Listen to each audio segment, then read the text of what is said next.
Hello అండి, నమస్కారం. నా పేరు సౌజన్య. ఈరోజు నేను ఒక ఇంటర్వ్యూ తీసుకున్నానండి. అంటే ఇంటర్వ్యూ ఇచ్చాను. Senior software engineer role and technologies React and Angular. నాకు ఇంటర్వ్యూ ఇంకో హాఫ్ అన్ అవర్లో ఉంది అనగా కాల్ వచ్చింది, మీరు తీసుకుంటారనేసి. నార్మల్గా లాస్ట్ 15 days నుంచి నేను కోడ్లో చెయ్యే పెట్టలేదు. So I was not that much confident give a technical interview, basically coding interview.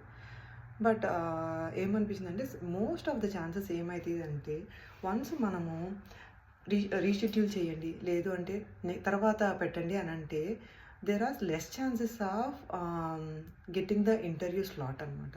So నేనేం చేశాను, instead of waiting for second chance and all, నేనేం ఆల్రెడీ నాకు కొంచెం కంటెంట్ మైండ్లో ఉంది, ఇంతకుముందు చదివి పెట్టుకునింది. సో ఇమీడియట్గా ఇంటర్వ్యూ తీసేసుకుందాము. మనకు తెలిసిన విషయాన్ని 100% బెస్ట్ ఇవ్వడానికి ట్రై చేద్దాము.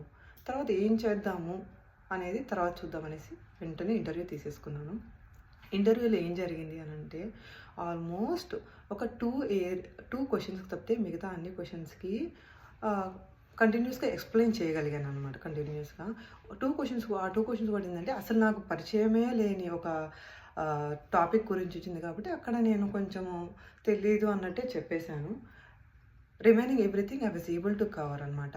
Weather interview is positive or success, ఈరోజు నేను ఆ ఇంటర్వ్యూ తీసుకున్నప్పుడు ఆ కాన్ఫిడెన్స్ కానీ డెలివర్ చేసిన విధానం కానీ అది చాలా పర్ఫెక్ట్గా ఉందన్నమాట.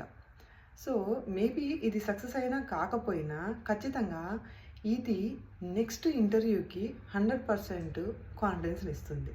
సో నా సజెషన్ ఏంటి అని అంటే ఎన్ని ఇంటర్వ్యూస్ మీరు తీసుకుంటారో each interview is experience for you.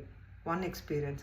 మీరు గుడ్డో బ్యాడో మీ దగ్గర నుంచి ఒక స్ట్రాంగ్ పాయింట్ అన్నా నేర్చుకుంటారు, మీ దగ్గర ఉన్న వీక్ పాయింట్ అన్నా క్లియర్ చేసుకుంటారు. Thank you.